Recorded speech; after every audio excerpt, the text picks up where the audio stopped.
नमस्कार मेरे प्यारे बच्चों। उम्मीद है आप लोग बहुत ही बढ़िया होंगे। तो आज सेशन होने वाला है बहुत ही लाजवाब होने वाला है। आज का सेशन में पढ़ेंगे हम लोग बायोलॉजी का जीव विज्ञान जो है उसका जैव प्रक्रम चैप्टर नंबर 1 पढ़ेंगे। क्या पढ़ेंगे? जैव प्रक्रम। ठीक है। साइंस में आप क्लास 10 का जो तैयारी कर रहे हैं साइंस में, उसमें एक बायोलॉजी है चैप्टर। बायोलॉजी बुक है दोस्तों, सॉरी चैप्टर नहीं बुक है, जिसमें हम लोग पढ़ेंगे चैप्टर नंबर 1 क्या है? जैव प्रक्रम। ठीक है। जैव प्रक्रम पढ़ लेंगे, इसका सारे का सारा ऑब्जेक्टिव क्वेश्चन पढ़ लेंगे। ठीक है। सारा का सारा क्या करेंगे? ऑब्जेक्टिव क्वेश्चन को याद कर लेंगे। यदि इस चैप्टर को आप पूरे तरीके से बढ़िया से याद कर लेते हैं तो आपको दो या तीन ऑब्जेक्टिव क्वेश्चन आपको एग्जाम में मिल जाएगा। ठीक है। कितना क्वेश्चन? 2 या 3 ऑब्जेक्टिव क्वेश्चन आपको एग्जाम में आ सकता है। ठीक है। ये मेरा गारंटी है दोस्तों, 100% गारंटी के साथ कह रहा हूँ।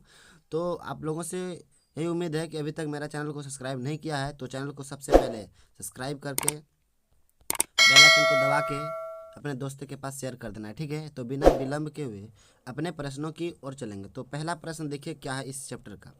इस चैप्टर का पहला प्रश्न है कि मैग्नीशियम पाया जाता है। मेरे प्यारे बच्चों, बहुत ही इंपॉर्टेंट प्रश्न है कि मैग्नीशियम पाया जाता है तो लाल रक्त में पाया जाता है। ठीक है। लाल रक्त कण में पाया जाता है। अच्छा, रक्त क्या है? रक्त क्या है? तो उत्तक है। क्या है? उत्तक है। रक्त क्या है? उत्तक है। ठीक है। समझ में आ रहा है प्रश्न? चलिए अगले प्रश्न देखिए। दांत की सबसे ऊपरी परत है, दांत जो होता है उसका सबसे ऊपरी परत होता है तो इनामेल होता है। क्या होता है? इनामेल होता है। ठीक ना। चलिए, मानव आहार नाल का सबसे लंबा भाग है। मानव आहार नाल का सबसे लंबा भाग है तो सबसे लंबा भाग क्या है मेरे प्यारे बच्चों? तो छोटी आंत है। क्या है? छोटी आंत है। ठीक है। चलिए अगले प्रश्न है कि आरसीबी रेड ब्लड सेल की जीवन अवधि होती है। आपसे पूछ दे कि आरबीसी का फुल फॉर्म क्या होता है? तो आरबीसी का फुल फॉर्म होता है मेरे प्यारे बच्चे रेड ब्लड सेल होता है। ठीक है। चलिए, यहाँ पे क्वेश्चन है कि आरबीसी की जीवन अवधि होती है तो 120 दिन होता है। ठीक है। 120 दिन होता है लाल रक्त कणिकाएं का। ठीक है। चलिए, अगला प्रश्न है कि पौधे में भोजन किस रूप में जमा होता है? पौधे में भोजन किस रूप में जमा होता है? तो ये स्टार्च के द्वारा जमा होता है। ठीक, किसके द्वारा?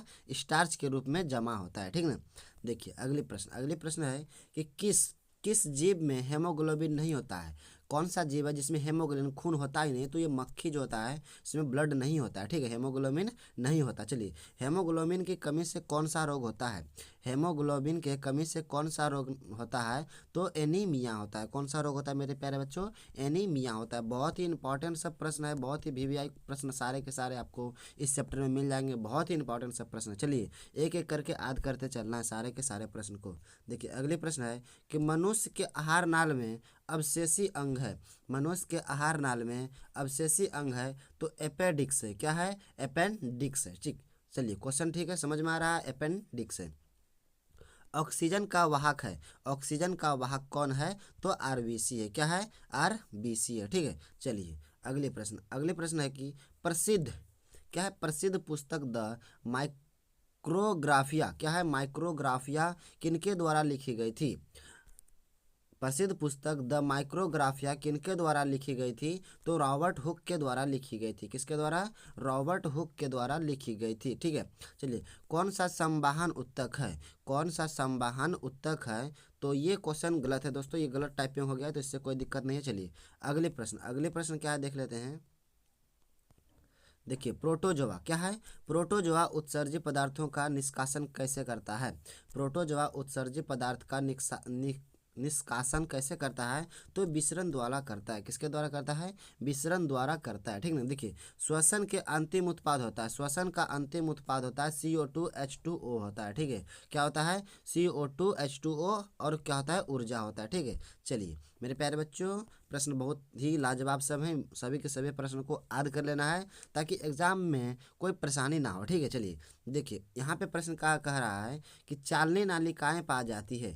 चालनी नालिकाएं पाई जाती है तो फ्लोएम में पाई जाती है। कहाँ पे पाई जाती है? फ्लोएम में पाई जाती है। ठीक ना। मानव शरीर की सबसे लंबी कोशिका है। मानव शरीर की सबसे लंबी कोशिका क्या है? तो न्यूरॉन है। क्या है? न्यूरॉन है। ठीक ना। देखिए, अगले प्रश्न क्या है? न्यूक्लियस न्यूक्लियस शब्द किनके द्वारा दी गई है? न्यूक्लियस शब्द किनके द्वारा दी गई है? तो रॉबर्ट ब्राउन के द्वारा दी गई है। किसके द्वारा दी गई है मेरे प्यारे बच्चों? रॉबर्ट ब्राउन के द्वारा दी गई है। ठीक है। बीजांड की ओर पराग नालिका की वृद्धि का कारण है, बीजांड की ओर पराग नालिका की वृद्धि का कारण है, तो केमोट्रोपिज्म क्या है, केमोट्रोपिज्म है। ठीक है, क्या है, केमोट्रोपिज्म है। ठीक है, देखिए अगले प्रश्न है कि मानव हृदय घिरा हुआ है, मानव हृदय घिरा हुआ है तो पेरिकार्डियम से, क्या है, पेरिकार्डियम डियम से, ठीक है, पेरिकार्डियम से घिरा हुआ है।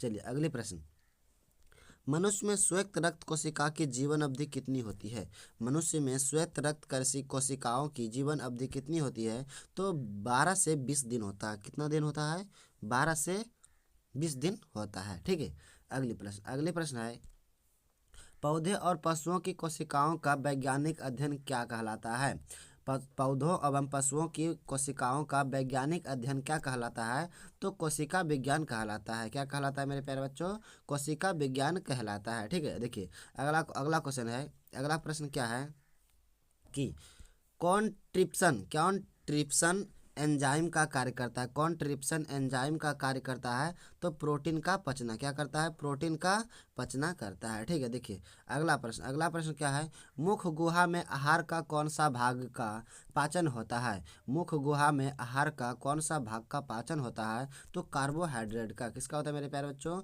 कार्बोहाइड्रेट का होता है। ठीक है, मानव शरीर में सबसे लंबी कोशिका कौन है, मानव शरीर में सबसे लंबी कोशिका कौन है, तो तंत्रिका कोशिका है। कौन है, तंत्रिका कोशिका है। ठीक है, चलिए अगले प्रश्न है कि स्टोमेटा के खुलने और बंद होने की क्रिया को नियंत्रित करता है, स्टोमेटा के खुलने और बंद होने की क्रिया को नियंत्रित करता है, तो द्वार कोशिका करता है। ठीक है, क्या करता है, द्वार कोशिका करता है। ठीक, देखिए अगले प्रश्न है कि अमीबा अपना भोजन किसके द्वारा पकड़ता है, प्रश्न को समझना है कि अमीबा अपना भोजन किसके द्वारा पकड़ता है अथवा अमीबा अपना भोजन कैसे पकड़ता है, तो कुटपाद के द्वारा पकड़ता है। किसके द्वारा, कुटपाद के द्वारा पकड़ता है। ठीक है, देखिए अगले प्रश्न है कि पौधे में गैसों का आदान प्रदान किसके द्वारा होता है, पौधों में गैसों का आदान प्रदान किसके द्वारा होता है, तो रंध्र के द्वारा होता है। किसके द्वारा होता है, रंध्र के द्वारा होता है। ठीक है, वृक्क के संरचनात्मक एवं क्रियात्मक इकाई को क्या कहते हैं,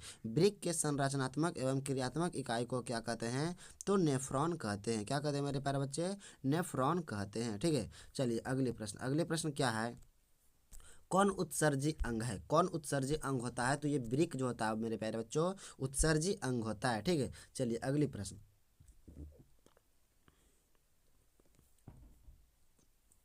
मनुष्य में वृक्क संबंधित है, मनुष्य में वृक्क संबंधित है तो उत्सर्जन से संबंधित है। किससे संबंधित है, उत्सर्जन से संबंधित है। ठीक है, देखिए अगले प्रश्न है कि मत्स्य का मुख्य श्वसन अंग है, मत्स्य का मुख्य श्वसन अंग है तो गिल्स है। क्या है मेरे प्यारे बच्चों, गिल्स है। सबसे तेज हृदय धड़कन किसका होता है, सबसे तेज हृदय धड़कन किसका होता है, तो आदमी का होता है। किसका होता है, ये मनुष्य का सबसे तेज धड़कन है। ठीक है, एक मिनट में 72 बार धड़कता है। ठीक है, चलिए अगले प्रश्न, देखिए अगले प्रश्न है फूल का कौन सा भाग फल में बदलता है, सॉरी दोस्तों, फूल का कौन सा भाग, देखिए इसको फल होगा। ठीक है, फूल का कौन सा भाग फल में बदलता है, तो अंडाशय। क्या होता है दोस्तों, फूल का कौन सा भाग फल में बदलता है, तो अंडाशय जो होता है वो फल में बदलता है। ठीक है, चलिए अगले प्रश्न है कि अमीबा में अधिकांश पोषण कैसे होता है, अमीबा में अधिकांश पोषण कैसे होता है, तो अंतर्ग्रहण के कारण होता है। किसके कारण होता है, अंतर्ग्रहण के कारण अधिकांश पोषण होता है। ठीक है, देखिए अगले प्रश्न है कि तिलचट्टा में कितने जोड़े श्वसन रंध्र पाए जाते हैं, तिलचट्टा में कितने जोड़े श्वसन रंध्र पाए जाते हैं, तो 10 श्वसन रंध्र पाए जाते हैं। कितने, 10 श्वसन रंध्र पाए जाते हैं। ठीक है, हाइड्रोजन में क्या पाया जाता है, ओ सॉरी दोस्तों, हाइड्रा, क्या है, हाइड्रा में क्या पाया जाता है, तो स्पर्क, क्या पता है, स्पर्क पाया जाता है। क्या है, स्पर्क पाया जाता है। ठीक है, देखिए अगला प्रश्न है कौन सा एंजाइम वसा पर क्रिया करता है, कौन सा एंजाइम वसा पर क्रिया करता है, तो पेप्सिन। क्या होता है, पेप्सिन एंजाइम जो होता है वो वसा पे क्रिया करता है। ठीक है, चलिए अगले प्रश्न है कि फ्लोएम, क्या है, फ्लोएम ऊतकों द्वारा हाइड्रेट का परिवहन होता है सुक्रोज के रूप में। क्या होता है, फ्लोएम ऊतकों द्वारा कार्बोहाइड्रेट का परिवहन होता है तो सुक्रोज के द्वारा होता है। किसके द्वारा होता है, सुक्रोज के द्वारा होता है। ठीक ना, किसकी उपस्थिति के कारण पौधे का रंग हरा होता है, किसकी उपस्थिति के कारण पौधे का रंग हरा होता है? तो क्लोरोफिल के कारण होता है। ठीक है, ये बहुत ही इंपॉर्टेंट प्रश्न है दोस्तों, वीवीआई क्वेश्चन है, बहुत बार एग्जाम में पूछा गया है, तो इस बार भी एग्जाम में ये पूछने का संभावना है। ठीक है, चलिए इसको याद रखना है, किसकी उपस्थिति के कारण पौधे का रंग हरा होता है? तो क्लोरोफिल वर्ण के कारण होता है। ठीक है, अगला प्रश्न है कि प्रकाश संश्लेषण की क्रिया होती है, प्रकाश संश्लेषण की क्रिया होती है तो हरे पौधे में होती है। किस में होती है? हरे पौधे में होती है। ठीक है, किस प्रकार के श्वसन से अधिक कर्जा मुक्त होती है? किस प्रकार के श्वसन से अधिक कर्जा मुक्त होती है? तो वायवीय श्वसन से होती है। किससे होती है? वायवीय श्वसन से होती है। ठीक है, चलिए अगले प्रश्न है कि सभी हरे पौधे होते हैं, क्या होते हैं? सभी हरे पौधे होते हैं तो स्वपोषी होते हैं। क्या होते हैं? स्वपोषी होते हैं। ठीक है, चलिए अगले प्रश्न क्या है कि वसा का पाचन करता है, वसा का पाचन करता है तो लाइपेज करता है। कौन करता है? लाइपेज करता है। ठीक है, देखिए अगले प्रश्न क्या है कि किसकी उपस्थिति के कारण रक्त लाल दिखाई देता है? किसकी उपस्थिति के कारण रक्त लाल दिखाई देता है? तो हेमोग्लोबिन के कारण दिखाई देता है। ठीक है, किसके कारण? हेमोग्लोबिन के कारण दिखाई देता है। कौन अवशेषी अंग है? देखिए कौन प्रश्न कर रहा है कि कौन अवशेषी अंग है? तो अपेंडिक्स है। क्या है? कौन? अपेंडिक्स क्या है? अवशेषी अंग है। ठीक है, चलिए मेरे प्यारे बच्चों अगले प्रश्न को देख लेते हैं कि कौन सा वसा को वसा अम्ल तथा गिल्सरॉल में बदलता है? कौन सा वसा को वसा अम्ल तथा गिल्सरॉल में बदलता है? तो लाइपेज क्या करता है? वसा को वसा अम्ल तथा गिल्सरॉल में बदल देता है। ठीक है, किसको बदल देता है? इसको बदल देता है। चलिए अगले प्रश्न क्या है मेरे प्यारे बच्चों? बहुत ही शानदार प्रश्न है। मानव हृदय में पाए जाते हैं तो 4 वैश में पाए जाते हैं। मानव हृदय में कितने वैश में पाए जाते हैं मेरे प्यारे बच्चों? तो 4 वैश में पाए जाते हैं। ठीक है, कवक में पोषण की कौन सी विधि पाई जाती है? कवक में पोषण की कौन सी विधि पाई जाती है? तो मृत जीवी पाई जाती है। ठीक है, कौन सी विधि पाई जाती है? मृत जीवी विधि पाई जाती है। ठीक है, अगले प्रश्न क्या है कि सामान्य अनुशिथिलिन रक्तदाब होता है 80 mm होता है। कितना होता है? 120/80 mm होता है। ठीक है, ये नीचे आप पूछा है अनुशिथिलिन तो 80 mm होता है। ठीक है, चलिए अगले प्रश्न क्या है? रुधिर का कौन सा अवयव रक्त स्राव को रोकने में मदद करता है? रुधिर का कौन सा अवयव रक्त स्राव को रोकने में मदद करता है? तो प्लेटलेट्स करता है। किसको करता है? प्लेटलेट्स करता है। ठीक है, कौन मलेरिया परजीवी है? कौन मलेरिया परजीवी है? तो प्लाज्मोडियम है। क्या है? प्लाज्मोडियम है। ठीक है, चलिए अगले प्रश्न है कि इस सुलूकोज क्या है? सुलूकोज का विखंडन पायरुवेट में होता है। सुलूकोज का विखंडन पायरुवेट में होता है। यह प्रक्रम संपन्न होता है माइटोकॉन्ड्रिया में। किसमें? माइटोकॉन्ड्रिया में होता है। ठीक है, अगले प्रश्न है कि श्वसन के अंतिम उत्पाद क्या है? श्वसन के अंतिम उत्पाद क्या है? तो CO2 और क्या है? H2O और ऊर्जा है। ठीक है, ये कितना है? CO2 H2O और ऊर्जा है। ठीक है, चलिए अगले प्रश्न क्या है कि कौन सा क्या दोस्तों? कौन सा होगा? ठीक है, कौन सा कार्बोहाइड्रेट प्रोटीन तथा वसा के पूर्ण पाचन का स्थल है? तो अमाशय है। कौन सा है? अमाशय है। ठीक है, चलिए अगला प्रश्न क्या है कि एल्कोहल में उबली पत्ती पर आयोडीन विलयन की कुछ बूंद डालने पर पत्ती का रंग हो जाता है तो गुलाबी हो जाता है। कैसा हो जाता है? गुलाबी हो जाता है। ठीक है, पादप में जाइलम उत्तरदायी है। पादप में जाइलम उत्तरदायी है तो जल का वाहन के लिए। किसके लिए? जल का वाहन के लिए उत्तरदायी है। ठीक है, चलिए अगले प्रश्न है कि स्लाइड क्या है? स्लाइड को सर्वप्रथम कंपाउंड माइक्रोस्कोप में से देखा गया जाता है। स्लाइड को सर्वप्रथम कंपाउंड माइक्रोस्कोप से देखा गया था तो कितना गुना पर किया गया था? 10 गुना पर देखा गया था। कितना गुना पर? 10 गुना पर देखा गया था। ठीक है, चलिए अगले प्रश्न है कि किसे कोशिका का ऊर्जा मुद्रा के रूप में जाना जाता है? किसे कोशिका का ऊर्जा मुद्रा के रूप में जाना जाता है? तो ATP को जाना जाता है। किसको जाना जाता है? ATP को जाना जाता है। ठीक है, कौन से यंत्र का उपयोग रक्त दाब मापने में किया जाता है? कौन से यंत्र का उपयोग रक्त दाब मापने में किया जाता है? तो सफाई क्या है? सफाइग्नो मैनोमीटर क्या है? सफाइग्नो मैनोमीटर के से नापा जाता है। ठीक है, चलिए अगली प्रश्न है कि हृदय से रक्त यानी रुधिर को संपूर्ण शरीर में पंप किया जाता है तो निलय द्वारा, किसके द्वारा? निलय द्वारा किया जाता है। ठीक है, चलिए अगले प्रश्न, रक्त का क्या है? रक्त का कौन से अवयव घायल स्थान से रक्त स्राव के मार्ग को रक्त का थक्का बनाकर अवरुद्ध करता है? तो लसिका। क्या करता है? लसिका। ठीक है, चलिए अगले प्रश्न क्या है दोस्तों, वो छोड़ दिए उसको। कुटपाद क्या है? कुटपाद किसमें पाया जाता है? तो अमीबा में पाया जाता है। किसमें पाया जाता है? कुटपाद किसमें पाया जाता है? अमीबा में पाया जाता है। कौन प्रकाश संश्लेषी अंगक है? तो हरित लवक है। कौन प्रकाश संश्लेषी अंगक है? हरित लवक है। ठीक है, चलिए अगले प्रश्न है कि मछली के हृदय में कोष्ठक की संख्या होती है? मछली के हृदय में कोष्ठकों की संख्या होती है तो 2 होती है। ठीक है, अगली प्रश्न है कि एक वयस्क मनुष्य के कितने दांत होते हैं? एक वयस्क मनुष्य के कितने दांत होते हैं? तो 32 दांत होते हैं। कितने दांत होते हैं? 32 दांत होते हैं। रक्त का थक्का बनने में सहायक होता है। क्या होता है? रक्त का थक्का बनने में सहायक होता है तो रक्त बिंबाणु होता है। क्या होता है? रक्त बिंबाणु होता है। ठीक है, अगले प्रश्न है कि शरीर में भोजन का पचना किस प्रकार की अभिक्रिया है? शरीर में भोजन का पचना किस प्रकार की अभिक्रिया है? तो उपचयन है। क्या है? उपचयन है। ठीक है, इथाइल अल्कोहल किस प्रकार के श्वसन में बनता है? इथाइल अल्कोहल किस प्रकार के श्वसन में बनता है? तो अवायवीय श्वसन में बनता है। कैसे में बनता है? अवायवीय श्वसन में बनता है। ठीक है, चलिए अगले प्रश्न है कि मानव हृदय में कितने कोष्ठक होते हैं?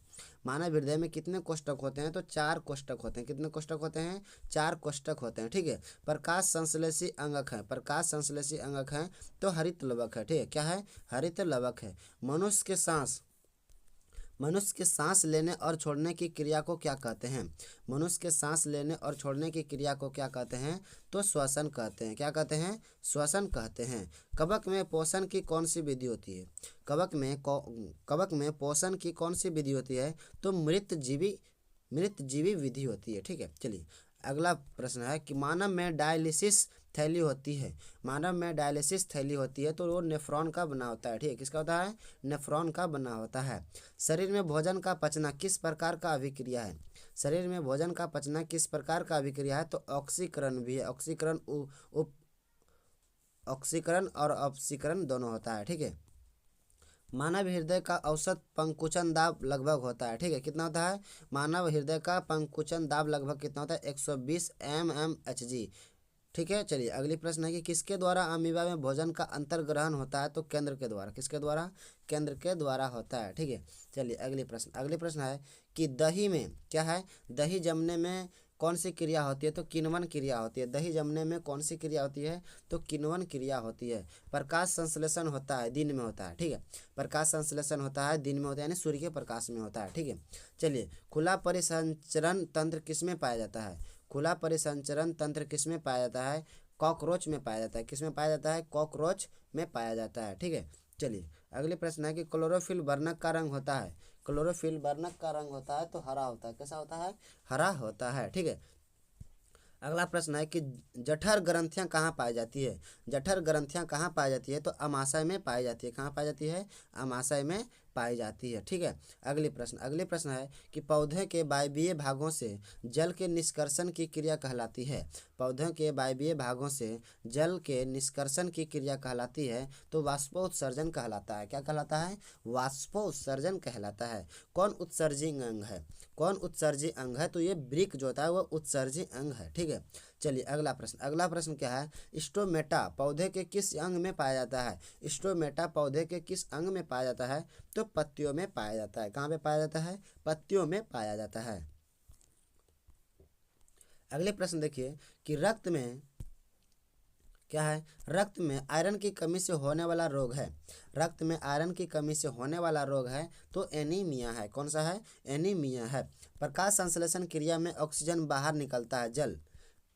ऑक्सीजन बाहर निकलता है तो जल से निकलता है। ठीक है, प्रकाश संश्लेषण क्रिया में ऑक्सीजन बाहर निकलता है तो जल से निकलता है। ठीक है, चलिए अगली प्रश्न है कि प्रकाश संश्लेषण द्वारा किसकी प्राप्ति होती है। प्रकाश संश्लेषण द्वारा किसकी प्राप्ति होती है, तो ग्लूकोज की होती है। ठीक, किसका होती है, ग्लूकोज की होती है। ठीक ना। अगली प्रश्न है कि पादप में फ्लोएम संवाहक होता है। पादप में फ्लोएम संवाहक होता है भोजन, किसका होता है, भोजन का होता है। ठीक है, चलिए अगली प्रश्न है कि अगले प्रश्न मेरे प्यारे बच्चे, पौधे में बाध्योत्सर्जन किस भाग में होता है, तो पत्ता में होता है। किस में होता है, पत्ता में होता है। प्राकृतिक में ऑक्सीजन का संतुलन कैसे बना रहता है, प्रकाश संश्लेषण के द्वारा। प्राकृतिक में ऑक्सीजन का संतुलन कैसे बना रहता है, तो प्रकाश संश्लेषण के द्वारा बना रहता है। ठीक है, अगली प्रश्न है कि कोशिका झिल्ली किस प्रकार की झिल्ली है। कोशिका झिल्ली किस प्रकार की झिल्ली है, अपघटन है। क्या है, अपघटन है। ठीक है, चलिए अगली प्रश्न है कि श्वसन क्रिया के दौरान कितनी प्रतिशत ऊर्जा ताप के रूप में निष्कासित होती है, तो 20%। कितना प्रतिशत, 20% ऊर्जा निष्कासित होती है। ठीक ना। चलिए अगली प्रश्न, वाष्पोत्सर्जन कैसी प्रक्रिया है। वाष्पोत्सर्जन कैसी प्रक्रिया है, तो भौतिकी प्रक्रिया। कैसी प्रक्रिया है, भौतिकी प्रक्रिया है। रक्षी कोशिका पाई जाती है, रक्षी कोशिका पाई जाती है तो पत्तियों में पाई जाती है। कहाँ पे पाई जाती है, पत्तियों में पाई जाती है। ठीक है, चलिए अगली प्रश्न है कि मानव हृदय में पाए जाते हैं तो 4 वसम पाए जाते हैं। ये पहले भी हमने करा दिया है। ठीक है, चलिए मानव रक्त में उपस्थित यूरिया की सामान्य मात्रा होती है तो 20 mg होता है। क्या है, mg होता है, मैग्नीग्राम होता है। ठीक है, चलिए अगले प्रश्न है कि क्या मेरे प्यारे बच्चों, वह कौन प्रक्रम जिनके द्वारा शरीर में ऊर्जा का उत्पादन होता यानी कहलाता है, तो श्वसन। ठीक है, कोशिका झिल्ली किस प्रकार की झिल्ली है, तो अर्ध परागमय झिल्ली। ये बहुत ही इंपॉर्टेंट प्रश्न है। ठीक है, ये बहुत ही VVI प्रश्न है, इसको याद कर लेना मेरे प्यारे बच्चों। कोशिका झिल्ली किस प्रकार की झिल्ली है, अर्ध परागमय झिल्ली है। ठीक है, चलिए अगले प्रश्न है कि कौन सी क्रिया सभी जीवों के लिए अनिवार्य है। कौन सी क्रिया जो है सभी जीवों के लिए अनिवार्य है, तो श्वसन क्रिया जो है सभी जीवों के लिए